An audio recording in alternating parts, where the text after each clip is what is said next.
ہم لوگ جہاں بیٹھتے ہیں نا، ایک دوسرے کی برائی، ایک دوسرے طبقے کی برائی، ایک دوسرے کام کی برائی لے کے بیٹھتے ہیں، حل کی طرف نہیں آتے۔ حل کیا ہے؟ ہم سب دوسروں کی برائیاں کرتے رہیں تو اس سے حل نہیں نکلے گا، مسئلہ ٹھیک نہیں ہوگا۔ بیمار مریض پڑا ہوا ہے، ایک کہہ رہے ہیں اس کے پیٹ میں درد ہے، دوسرے کہہ نہیں کان میں ہے، تیسرا کہہ نہیں اس کی ٹانگ میں ہے، کیسے نہیں اس کے دماغ میں ہے، کہ نہیں اس کی تو گھٹنے میں، یہی باتیں چل رہی ہیں۔ بھائی حل کیا ہے؟ اس کو کھڑا کیسے کرنا ہے؟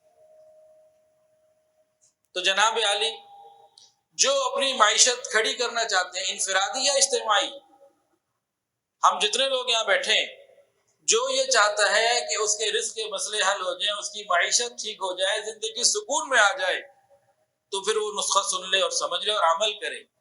ہم سن لیتے ہیں، کچھ سمجھ لیتے ہیں، عمل بالکل نہیں کرتے، تو غلطی ہماری ہے۔ اب ذرا خطبے میں جو دو آیتیں پڑھی گئیں، ایک تھی وَهُوَ يَتَوَلَّى الصَّالِحِينَ، وَهُوَ يَتَوَلَّى الصَّالِحِينَ، اللہ تعالیٰ سرپرست ہیں صالحین کے، اللہ تعالیٰ سرپرست ہیں نیکوکار لوگوں کے، متقی لوگوں کے۔ اور دوسری آیت پڑھی تھی أَلَيْسَ اللَّهُ بِكَافٍ عَبْدًا، کیا اللہ تعالیٰ اپنے بندے کے لیے کافی نہیں؟ اب ان دو آیات کے ذیل میں اگلی باتوں کو سنیں اور سمجھیں۔ پہلی بات کیا بتائی تھی؟ اللہ تعالیٰ نیکوکاروں کے کیا ہیں؟ سرپرست۔ سرپرست کون ہوتا ہے؟ سرپرست وہ ہوتا ہے جس کی سرپرستی وہ لے رہا ہے، اس کی ہر ضرورت کو پورا کرنے کا ذمہ دار، وہ سرپرست ہوتا ہے۔ اس کے نفع نقصان کا ذمہ دار بھی وہ ہوتا ہے۔ سرپرست کے اندر دو صفات ہوتی ہیں، جس کی سرپرستی وہ لے رہا ہے، جس کو وہ اون کر رہا ہے، اس کی تمام ضروریات کو پورا کرنا یہ سرپرست کی ذمہ داری ہے۔ اس سے کوئی کمی کوتاہی ہو جائے، نفع نقصان ہو جائے، تو سرپرست اس کو اون کرتے کہ ہاں یہ میرا ہے، یہ نفع ہے یا نقصان ہے، میں اس کو پورا کروں۔ یہ بات سمجھ میں آ رہی ہے؟ اب آگے دیکھیں، باپ والد یہ اپنی اولاد کا سرپرست ہوتا ہے، اس کو رزق کا مسئلہ ہے، اس کو لباس کا مسئلہ ہے، تعلیم کا مسئلہ ہے، صحت کا مسئلہ ہے، رہائش کا مسئلہ ہے، یہ ساری ذمہ داریاں کو آپ پوری کرتے کہ نہیں کرتا؟ کیوں؟ وہ سرپرست ہے۔ پھر یہ بچہ کہ گلی میں گیا، برابر والوں کی اس نے جناب کھڑکی میں سے شیشہ توڑ دیا، تو برابر والا کسے بلاتا ہے؟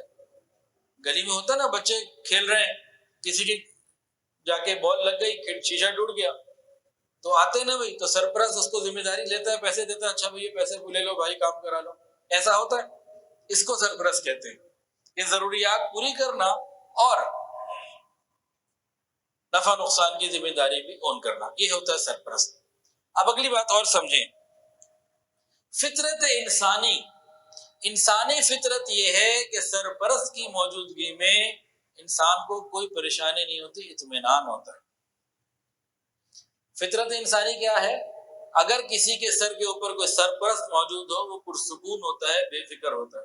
یہ بات بھی سمجھ میں آ گئی؟ اس کو ایک مثال سے بھی سمجھ لیں۔ ایک بچہ تھا، اسکول گیا، مدرسے گیا، اس کا کلاس فیلو تھا، اس نے کہا میں تو حج پہ جا رہا ہوں۔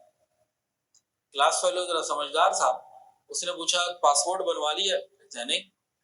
ٹکٹ لے لیا؟ کہتے نہیں۔ ریال ہے تمہارے پاس؟ کہتے نہیں۔ بھائی مکہ مکرمہ مدینہ طیبہ میں ہوٹل کی ریزرویشن کروا لی؟ کہتے نہیں۔ حج کا طریقہ آتا ہے؟ کہتے نہیں، وہ بھی نہیں آتا۔ ہر بات کے سوال میں جواب میں یہ کہ نہیں نہیں۔ اب دوسرا بچہ حیران ہو کے پوچھتا ہے تم کیا کرو گے، کیسے جاؤ گے؟ اس نے ایک بات کی، میں اپنے ابو کے ساتھ جا رہا ہوں۔ اس ایک چھوٹے سے جملے میں سارے سوالوں کے جواب آ گئے۔ میں اپنے ابو کے ساتھ جا رہا ہوں، مجھے کس بات کی فکر، میرا سرپرست موجود۔ تو سرپرست کسے کہتے ہیں؟ جس سرپرست وہ ہوتا ہے جس کی سرپرستی کی وہ ذمہ داری لے رہا ہے، اس کی تمام ضروریات کو پورا کرنا اور اس کے نفع نقصان کی ذمہ داری لینا، یہ ہوتا ہے سرپرست۔ اب ذرا آیت دوبارہ سن لیجئے، یہ اس نیت سے سننی ہے کہ اب ہم نے صالحین میں آنا ہے۔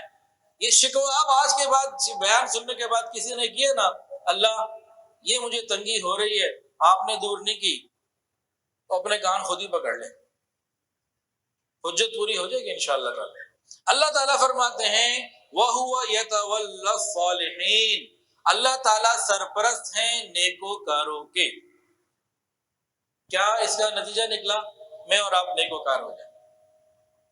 ہم نیکوکار ہو جائیں، اللہ سرپرست بن جائیں گے. ہم نیکوکار ہونا نہیں چاہتے، من مرضی کے مالک بنے پھرتے. بنی اسرائیل کو اللہ نے 40 سال منو سلوہ کھلایا، کیا امت محمدیہ صلی اللہ علیہ وآلہ وسلم کو نہیں کھلا سکتا؟ ہم من مرضی کے مالک بنے پھرتے ہیں، اللہ کی بات مانتے کہاں ہیں؟ اور جتنے بھی لوگ دین پر چلنے والے ہیں اپنی مرضی کے دین پہ چلتے ہیں. جو دین ان کو پسند آ گیا، دین کا جتنا حصہ انہیں پسند آ گیا اس پہ چل رہے ہیں، باقی چھوڑے. اللہ تعالیٰ سرپرستی دیتے ہیں صالحین کی. ہم صالحین میں شمار ہو جائیں، اللہ ہمارے سرپرست. پھر ہمیں کوئی پرواہ نہیں حکومت وقت نااہل ہے یا جابر، سرمایہ عوام پر لگ رہا ہے یا اشرافیہ پر، اللہ ہمارے سرپرست ہوں گے، ہمارے کام ہوں گے. فرعون سے زیادہ ظالم تو ہماری حکومت نہیں ہو سکتی. موسیٰ علیہ السلام کو اللہ نے فرعون کے محل میں پالا. ہماری طرف سے دیر ہے، ہم صالحین میں کب شمار ہونا چاہتے ہیں؟ اصل میں ہم آنا ہی نہیں چاہتے.